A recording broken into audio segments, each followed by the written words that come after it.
Halo selamat pagi pemirsa, saya Chandra Dewi kembali hadir menjumpai Anda tentunya dalam Cerdas 5 Menit. Dan topik bahasan kita pagi hari ini yaitu seberapa amankah asuransi syariah saya? Bersama saya di studio Metro Manulife telah hadir Ibu Yeti Rohyatini, Head of Syariah Unit dari Manulife Indonesia. Selamat pagi, Assalamualaikum Bu Yeti. Waalaikumsalam warahmatullahi wabarakatuh Mbak Andra. Bu Yeti, ini ada pertanyaan dari pemirsa kita yaitu Bapak Arga. Beliau baru saja membeli produk asuransi syariah, namun baru saja tersadar dan memiliki pertanyaan. Dengan kondisi ekonomi yang tidak menentu, bukan tidak mungkin perusahaan asuransi tempat ia menempatkan dana kontribusinya dinyatakan pilot.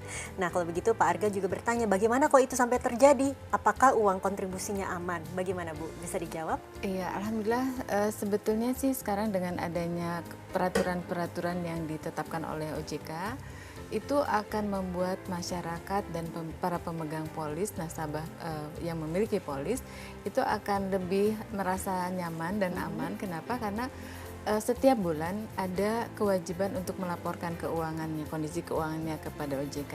Nah, dalam hal ini yang syariah lebih lagi karena yang namanya kontribusi itu dibayarkan lewat perusahaan asuransi pengelolanya, tetapi dana yang untuk membayar klaim kita sebut dengan dana tabaru itu dimasukkan ke dalam account yang bukan milik perusahaan, tapi milik para pemegang polis. Kalau ternyata memang dinyatakan pilot, maka aman karena dana tabaru tadi itu akan bisa dipindahkan kepada perusahaan pengelola yang lain. Manakala terjadi katakanlah perusahaan mengalami kolaps dan sebagainya, maka ada aturan yang menyebutkan siapa yang akan diberi tugas untuk membereskan hal ini atau menangani hal ini gitu.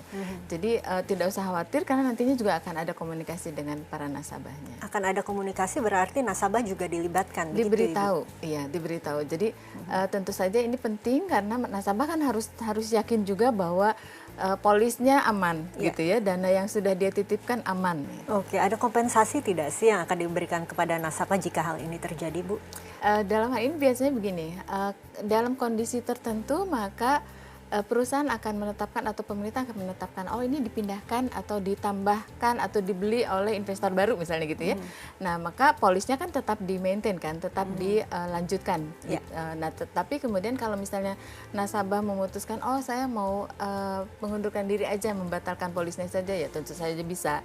Tetapi harus dipertimbangkan lagi karena kan sayang nanti bisa gagal apa yang dia cita-citakan untuk menolong sesama dan mengantisipasi risiko ke depan. Tapi kalau begitu, kalau nasabah kiranya lagi butuh banget ini untuk membayar klaim, butuh uangnya, bagaimana dong? Tentu saja kalau kaitannya dengan klaim itu insya Allah pasti akan terbayar selama klaimnya itu memenuhi yang disyaratkan. Misalnya dokumen pendukungnya, penyebabnya dan sebagainya. Kalau itu memang dinyatakan layak untuk dibayar, maka pasti akan dibayarkan. Dalam hal ini yang syariah dibayarkan dari dana tabaru.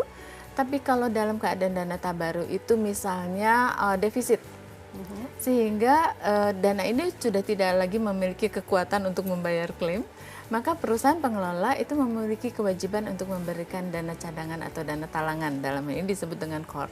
Oke, tadi di awal kan Bu Yeti sudah sempat singgung bagaimana peranan OJK dalam industri asuransi syariah. Nah, kalau Dewan Pengawas Syariah sendiri peranannya seperti apa ya, Bu?